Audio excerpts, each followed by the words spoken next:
দর্শক, বাংলা নিউজ 24 থেকে আমি সোহাগ যুক্ত হচ্ছি আপনাদের সাথে। দর্শক, আপনারা জানেন সারা দেশে সবচেয়ে বড় একটি আলোচিত ঘটনা হচ্ছে তেল সংকট। তো আমি বর্তমানে আছি নবীনগর চন্দ্রা মহাসড়কের বাইপাইল বাস স্ট্যান্ডে। তো বাইপাইল বাস স্ট্যান্ডে একটি তেলের পাম্পে আমি অবস্থান করতেছি। আপনারা দেখতে পাচ্ছেন আমার পিছনে কিন্তু দুজন বাইকার এখানে অবস্থান করতেছে। সকাল থেকে কিন্তু প্রচুর পরিমাণ বাইকাররা কিন্তু এখানে এসেছে এবং তেলের জন্য আমরা কয়েকটি তেল পাম্পে ঘুরেছি। অধিকাংশ তেল পাম্পে লেখা আছে অকটেন নেই, ডিজেল নেই, এবং অধিকাংশ পাম্পও কিন্তু বন্ধ।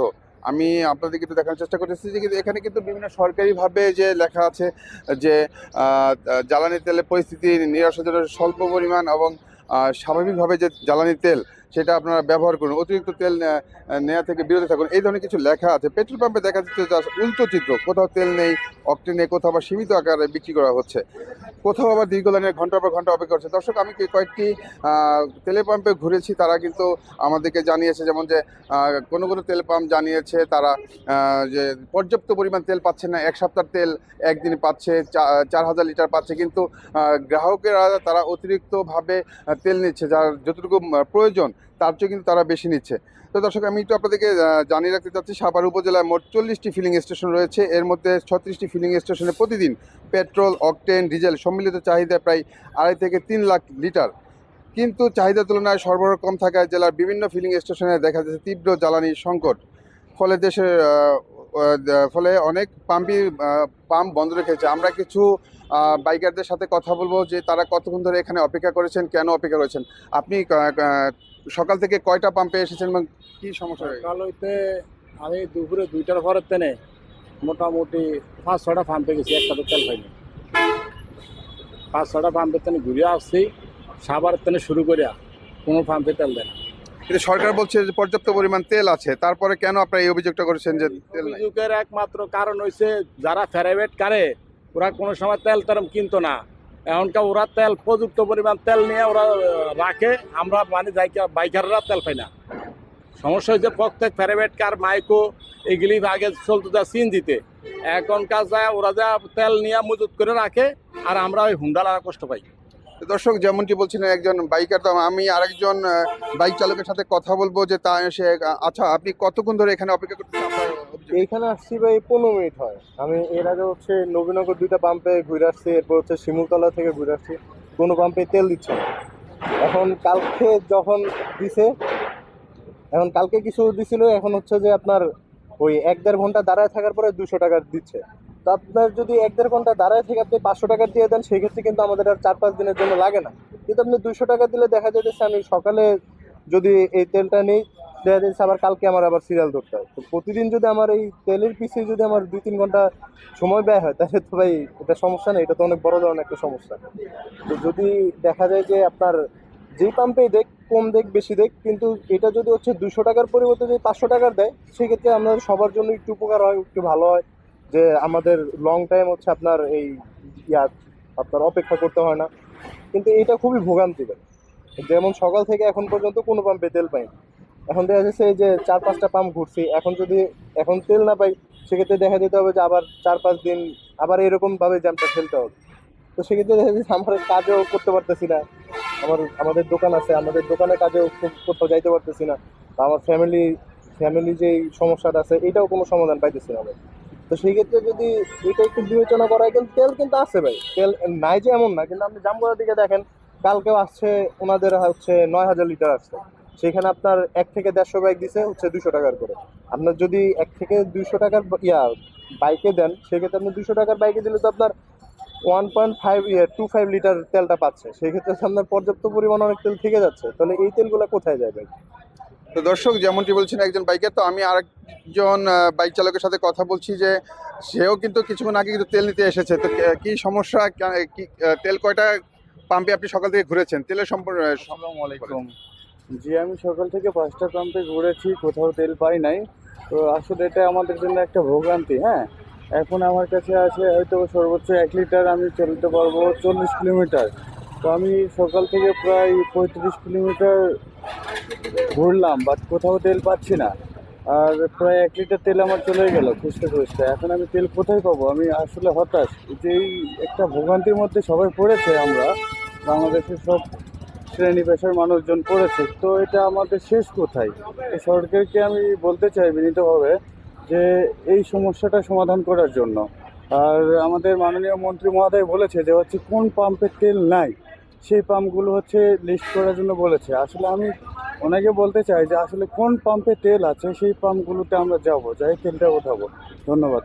তো দর্শক যেমনটি বলছেন যে কোন পাম্পের তেল নেই, কোন পাম্পের তেল আছে, এই ধরনের সমস্যার মুখোমুখি হচ্ছে এখানকার সাধারণ বাইকেরা। তো দর্শক আমি আরেকটি জিনিস আপনাদেরকে জানিয়ে রাখতে চাচ্ছি যে শুধু বাইক নয়, এখানে বিভিন্ন শপিং মল এবং বিভিন্ন ফ্যাক্টরি যারা আছে, ফ্যাক্টরি পরিচালনা করে, তারাও বলছে যে অতিরিক্ত লোডশেডিংয়ের কারণে কিন্তু তারা জেনারেটর চালু করে কিন্তু তারা ফ্যাক্টরি চালাচ্ছে এবং বিভিন্ন শপিং মল চালিয়ে যাচ্ছে। কিন্তু এই তেলের সংকটে কিন্তু অধিকাংশ ফ্যাক্টরি কিন্তু উৎপাদন ক্ষমতা ব্যাহত হচ্ছে এবং বিভিন্ন শপিং মল এবং ব্যবসায়িক প্রতিষ্ঠান যেগুলো আছে তো সবগুলো কিন্তু প্রায় বন্ধ হওয়ার পথে। তো দর্শক, এই ছিল সাভারের জ্বালানি তেলের সর্বশেষ খবর। দর্শক, বাংলা নিউজ 24 থেকে আমি সোহাগ যুক্ত হয়েছি আপনাদের সাথে। দর্শক, আপনারা জানেন সারা দেশে সবচেয়ে বড় একটি আলোচিত ঘটনা হচ্ছে তেল সংকট। তো আমি বর্তমানে আছি নবীনগর চন্দ্রা মহাসড়কের বাইপাল বাস স্ট্যান্ডে। তো বাইপাল বাস স্ট্যান্ডে একটি তেলের পাম্পে আমি অবস্থান করতেছি। আপনারা দেখতে পাচ্ছেন আমার পিছনে কিন্তু দুজন বাইকার এখানে অবস্থান করতেছে। সকাল থেকে কিন্তু প্রচুর পরিমাণ বাইকাররা কিন্তু এখানে এসেছে এবং তেলের জন্য আমরা কয়েকটি তেল পাম্পে ঘুরেছি।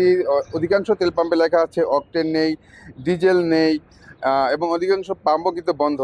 আমি আপনাদেরকে একটু দেখানোর চেষ্টা করতেছি যে কিন্তু এখানে কিন্তু বিভিন্ন সরকারিভাবে যে লেখা আছে যে জ্বালানি তেলের পরিস্থিতি নিরাশাজনক, স্বল্প পরিমাণ এবং স্বাভাবিকভাবে যে জ্বালানি তেল সেটা আপনারা ব্যবহার করুন, অতিরিক্ত তেল নেওয়া থেকে বিরত থাকুন, এই ধরনের কিছু লেখা আছে। পেট্রোল পাম্পে দেখা যাচ্ছে উল্টো চিত্র, কোথাও তেল নেই, অকটেন নেই, কোথাও আবার সীমিত আকারে বিক্রি করা হচ্ছে, কোথাও আবার দীর্ঘ লাইনে ঘন্টার পর ঘন্টা অপেক্ষা করছে। দর্শক, আমি কয়েকটি তেলের পাম্পে ঘুরেছি, তারা কিন্তু আমাদেরকে জানিয়েছে যেমন যে কোনো তেল পাম্প জানিয়েছে তারা যে পর্যাপ্ত পরিমাণ তেল পাচ্ছে না, এক সপ্তাহ তেল একদিনে পাচ্ছে, 4000 লিটার পাচ্ছে, কিন্তু গ্রাহকেরা তারা অতিরিক্তভাবে তেল নিচ্ছে, যার যতটুকু প্রয়োজন তার চেয়ে কিন্তু তারা বেশি নিচ্ছে। তো দর্শক, আমি একটু আপনাদেরকে জানিয়ে রাখতে চাচ্ছি সাভার উপজেলায় মোট 40টি ফিলিং স্টেশন রয়েছে। এর মধ্যে 36টি ফিলিং স্টেশনে প্রতিদিন পেট্রোল, অকটেন, ডিজেল সম্মিলিত চাহিদা প্রায় 2.5 থেকে 3 লাখ লিটার। কিন্তু চাহিদার তুলনায় সরবরাহ কম থাকায় জেলার বিভিন্ন ফিলিং স্টেশনে দেখা যাচ্ছে তীব্র জ্বালানি সংকট। ফলে অনেক পাম্প বন্ধ রেখেছে। আমরা কিছু বাইকারদের সাথে কথা বলবো যে সে আমাদের অকটেন এক সপ্তাহ পর্যন্ত অকটেন নেই। আমাদের লাস্ট 23 তারিখে অকটেন এসেছিল। আমাদের এর আগে, এই বর্তমান সিচুয়েশন আগে প্রতিদিন 1000 থেকে 1200 লিটার তেল সেল হতো অকটেন। সেদিন 4.5 লিটার তেল আসছে, 5 ঘন্টায় শেষ হয়ে গেছে। মানুষের অতিরিক্ত চাহিদার কারণে এটা হয়েছে। কারণ এই তেলটা গভর্নমেন্ট আমাকে 4 দিনের জন্য দিয়েছিল যে আপনি 4 দিন চলবে এই তেল দিয়ে।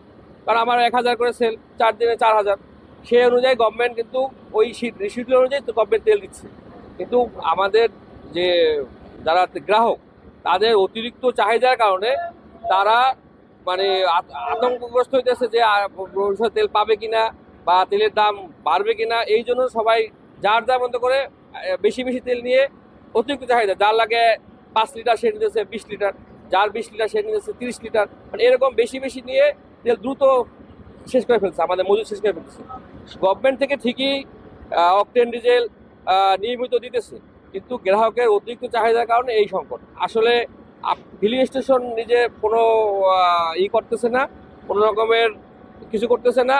গভর্নমেন্টও তার যত সর্বোচ্চ চেষ্টা করতেছে, কিন্তু আমাদের যারা গ্রাহক তাদের অতিরিক্ত এই কারণে এই মূলত সংকটটা।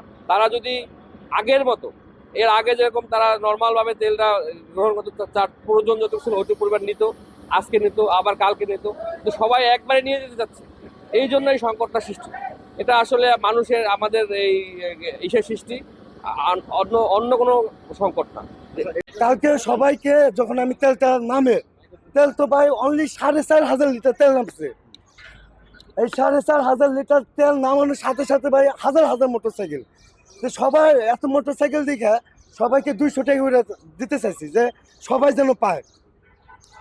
এই সময় আপনার গিয়া না, তারা আমাদের উপরে মারতে আসে ভাই, 500 করে দে ভাই, তো 200 করে দেন, সবাই তো পান, তারপরে আবার নেবেন আপনারা তেল, আমরা কি করবো তেল না। আমার এক কথা মানে সোজা মারতে আসে, ধাক্কা ধাক্কি করে, পরে রাগ হইয়া আমি 500 করে দিয়ে দিচ্ছি।